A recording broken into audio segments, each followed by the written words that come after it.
Party പ്രതിരോധത്തിലോ എന്നാണ് ചോദ്യം. Jimmy, party പ്രതിരോധത്തിലല്ല, party മുഖം രക്ഷിച്ച ദിവസമാണ് ഇന്ന് എന്നുള്ളതാണ് എൻ്റെ ടേക്ക്. കാരണം ഈ വിഷയത്തിൽ പത്തോമാർ ജയിലിലായിട്ട് 40 ദിവസമായി. ഈ കേസ് തുടങ്ങിയിട്ട് 3 മാസം കഴിയുന്നു. അന്ന് മുതൽ പോറ്റി എന്ന് പറയുന്ന ഈ കഥയിലെ പ്രധാന കഥാപാത്രവുമായി ബന്ധം കടകംപള്ളിക്കുണ്ട് എന്ന മറ്റുള്ള ആരോപണം ഉയരുകയും ചിത്രങ്ങൾ വരികയും വലിയ വലിയ രാഷ്ട്രീയ കോലാഹലമൊക്കെ ഉണ്ടാക്കുകയും ചെയ്യും. അപ്പോൾ സ്വാഭാവികമായും ഈ കേസ് അന്വേഷിക്കുമ്പോൾ കടകംപള്ളിയോട് കാര്യങ്ങൾ ചോദിക്കുക. ഇന്നത്തെ ചോദ്യം ചെയ്യലാണെന്ന് വിളിക്കരുത്, മൊഴിയെടുക്കൽ എന്ന് പറഞ്ഞാൽ മതി. മൊഴിയെടുക്കുക എന്നുള്ളതൊരു സ്വാഭാവിക യുക്തിയല്ലേ. ഇത്രയും കാര്യങ്ങളുണ്ട്. ഈ പോറ്റിയുമായി ഒരു തവണയല്ല 3 തവണ നേരത്തെ ഇവിടെ പറഞ്ഞതുപോലെ ഒരു എയർപോർട്ടിന് പുറത്ത് വെച്ച് നിൽക്കുന്ന ഫോട്ടോ, അല്ലാതെ ഫോട്ടോ, ചർച്ച ചെയ്യുന്ന ഫോട്ടോ, എന്തൊക്കെയോ ഫോട്ടോകളുണ്ട്. വേറെ ചില കഥകൾ കിടക്കുന്നുണ്ട്. അപ്പോൾ സ്വാഭാവികമായും കഥകളുടെ പേരിലെങ്കിലും എന്തുകൊണ്ടാണ് ഇത്രയും കാലം കടകംപള്ളിയെ ചോദ്യം ചെയ്യാതിരുന്നത്, അല്ലെങ്കിൽ മൊഴിയെടുക്കാതിരുന്നത് എന്നുള്ളതായിരുന്നു ചോദ്യം. ആ ചോദ്യത്തിൽ നിന്ന് പാർട്ടി ഇന്ന് ഊരിപ്പോയ ദിവസമാണ്, സർക്കാർ ഊരിപ്പോയ ദിവസമാണെന്നാണ് കാണേണ്ടത്.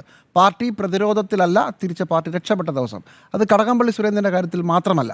ഇപ്പോൾ ദേവസ്വം ബോർഡ് പ്രസിഡൻ്റായിരുന്ന മുൻ ദേവസ്വം ബോർഡ് പ്രസിഡൻ്റായിരുന്ന പ്രശാന്തിൻ്റെ കാര്യത്തിൽ ഇത് തന്നെയാണ് വിഷയം. ഈ കേസ് എവിടുന്നാണ് തുടങ്ങുന്നത്? കേസ് തുടങ്ങുന്നത് ഹൈക്കോടതിയുടെ ദേവസ്വം ബെഞ്ച് പ്രശാന്ത് കാണിച്ചത് അതിഗുരുതരമായ ചട്ടലംഘനമാണ് എന്ന് പറഞ്ഞുകൊണ്ടാണ് ഈ കേസ് തുടങ്ങുന്നത്. അതിനുശേഷം സ്പെഷ്യൽ ഇൻവെസ്റ്റിഗേഷൻ ടീം രൂപീകരിച്ചതിന് ശേഷം ആദ്യത്തെ ഇടക്കാല ഉത്തരവിൽ കോടതി പേരെടുത്ത് പറയുന്നത് പ്രശാന്തിൻ്റെ ദേവസ്വം ബോർഡിനെ കുറിച്ചാണ്. അൺനെസസറി ഹേസ്റ്റ്, എന്തൊക്കെയോ വീണ്ടും ഇതുപോലെ നടക്കാനുള്ള കാര്യങ്ങൾ മറയ്ക്കാൻ വേണ്ടിയായിരുന്നോ എന്ന് കോടതി വളരെ പച്ചയ്ക്ക് ചോദിച്ചിട്ടുണ്ട്. ആ പ്രശാന്തിനെയും ഈ SIT ഇൻവെസ്റ്റിഗേഷൻ ഇത്രയും കാലം എത്തിയിട്ടും പ്രശാന്തിനെയും ചോദ്യം ചെയ്തിരുന്നില്ല.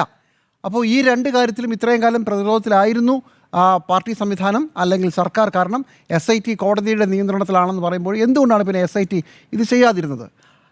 കഴിഞ്ഞ ആഴ്ച 2 പ്രധാനപ്പെട്ട ഈ കേസിലെ പ്രതികളുടെ ജാമ്യ ഹർജി പരിഗണിക്കുക വരുമ്പോൾ മറ്റൊരു ബെഞ്ച് ഒരു വിഷയം ചോദിച്ചിട്ട്, നിങ്ങളെന്താണ് പത്മകുമാറിനെ അറസ്റ്റ് ചെയ്തു, മറ്റ് 2 പേരെ എന്താണ് അറസ്റ്റ് ചെയ്യാത്തതെന്ന് ചോദിച്ചു. ആ ചോദ്യം ഇന്ന് വീണ്ടും കോടതിയുടെ മുന്നിലേക്ക് ദേവസ്വം ബോർഡിൻ്റെ സ്പെഷ്യൽ ശബരിമല ബെഞ്ചിലേക്ക് SIT വീണ്ടും പോകുന്ന ദിവസം കൂടിയാണെന്ന്. ഇന്നത്തെ ദിവസത്തിൻ്റെ പ്രത്യേകത നോക്കണം. ഇന്ന് ചെല്ലുമ്പോൾ തലേ ദിവസം ശബരിമലയിലെ പത്മകുമാറിൻ്റെ ദേവസ്വം ബോർഡിലെ ഒരു പ്രധാനപ്പെട്ട ആളിനെ, വിജയകുമാറിനെ അറസ്റ്റ് ചെയ്തു. അറസ്റ്റ് ചെയ്യലല്ല കേട്ടോ, വന്ന് കീഴടങ്ങുകയായിരുന്നു. അദ്ദേഹം കഴിഞ്ഞ കുറച്ച് ദിവസമായി പോലീസിന് കിട്ടാത്ത രീതിയിൽ ഒളിവിലായിരുന്നു എന്ന മറ്റേ കഥകളുണ്ട്. എന്തായാലും ഇന്ന് പാർട്ടിയെ പ്രതിരോധത്തിലാക്കാനാകില്ല എന്ന് പറഞ്ഞുകൊണ്ട് അദ്ദേഹം വന്ന് സ്വമേധയാ കീഴടങ്ങുകയായിരുന്നു. അങ്ങനെ 3 കാര്യങ്ങളിലും ഇന്ന് SIT ദേവസ്വം ബെഞ്ചിന് മുമ്പിൽ ചെല്ലുമ്പോൾ അവർക്ക് പറഞ്ഞു നിൽക്കാനുള്ള കാരണങ്ങളാണ്. എന്തുകൊണ്ടാണ് ഇത്രയും കാലമായിട്ടും ദേവസ്വം ബോർഡുമായി ബന്ധപ്പെട്ട് ബാക്കിയുള്ള പ്രതികളെ അറസ്റ്റ് ചെയ്തിരുന്നത്? ഒരാളെ അറസ്റ്റ് ചെയ്തു സാർ. എന്തുകൊണ്ടാണ് P പ്രശാന്തിനെയും അതുപോലെ തന്നെ കടകംപള്ളി സുരേന്ദ്രനെയും, അന്നത്തെ മന്ത്രി, ആരോപണ വിധേയനായി വായുവിൽ പല കഥകൾ നിൽക്കുന്ന അയാളുടെ ചോദ്യം പോലും ചോദിക്കാത്തത് എന്തേ? ഈ ചോദ്യങ്ങൾക്കെല്ലാം ഇന്ന് SITക്ക് കൃത്യമായി മറുപടി പറയാൻ പറ്റി. പക്ഷേ ചോദ്യം നമുക്ക് തിരിച്ചു ചോദിക്കാം, എന്തുകൊണ്ട് ഇത്രയും കാലം ഇത് ചെയ്തില്ല?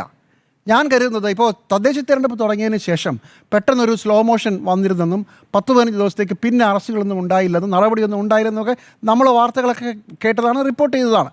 അത് മിക്കവാറും SIT കോടതിയുടെ നിയന്ത്രണത്തിലാണെന്നൊക്കെ പറഞ്ഞാലും ഈ തദ്ദേശ തെരഞ്ഞെടുപ്പിൻ്റെ പശ്ചാത്തലത്തിൽ അങ്ങനെ ഒരു വിവാദം ഉണ്ടാക്കാതിരിക്കാൻ വേണ്ടി ഒരുപക്ഷെ മന്ത്രിയെ ചോദ്യം ചെയ്തിരുന്നെങ്കിൽ ഈ പറയുന്ന രീതിയിലായിരുന്നു, കടകംപള്ളി അറസ്റ്റിലേക്ക് പോകാൻ പോകുന്നു എന്ന് പറഞ്ഞ് വീണ്ടും, അല്ലെങ്കിൽ പ്രശാന്ത് അറസ്റ്റിലേക്ക് പോകാൻ പോകുന്നു, ചോദ്യം ചെയ്യൽ കഴിഞ്ഞിരിക്കുന്നു, ചോദ്യം ചെയ്തവരെല്ലാവരെയും അറസ്റ്റ് ചെയ്താണ് പോകുന്നു എന്നൊരു വിവാദം വന്നേനെ. അതുകൊണ്ടത് മനഃപൂർവ്വം ഒഴിവാക്കിയതാണ് എന്നാണ് ഞാൻ കരുതുന്നത്.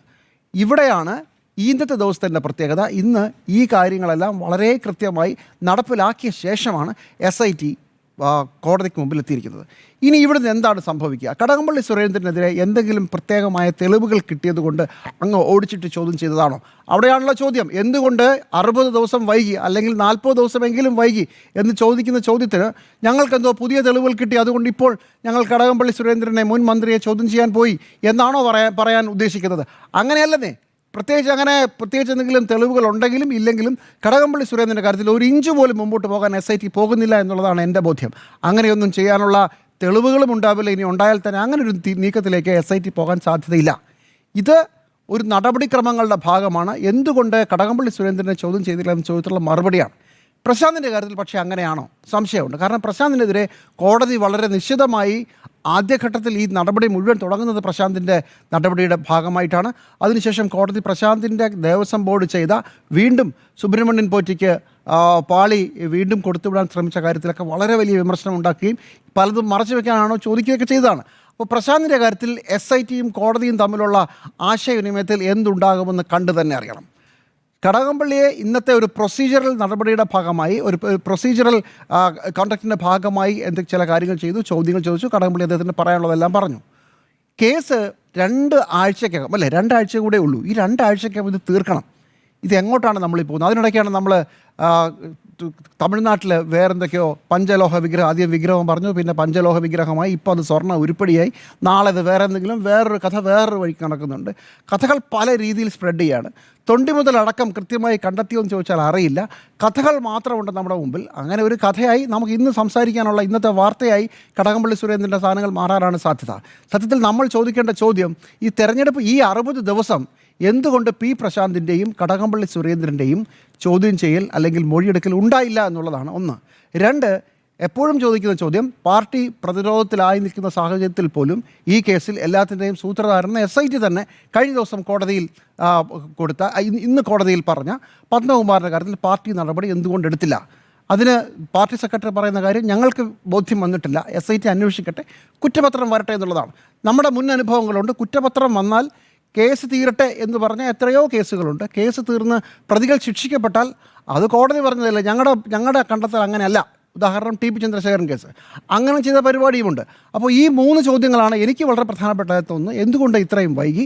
2, SIT കണ്ടെത്തി ജയിലിൽ കിടക്കുന്ന 40 ദിവസമായി ഇന്നും 14 ദിവസത്തേക്ക് റിമാൻഡ് നീട്ടിക്കൊടുത്ത ഒരു ആളുടെ കാര്യത്തിൽ എന്തുകൊണ്ട് ഇതുവരെ കാര്യക്ഷമമായി കാര്യങ്ങൾ ഉണ്ടായില്ല? അതാണ് ചോദിക്കേണ്ട ചോദ്യം.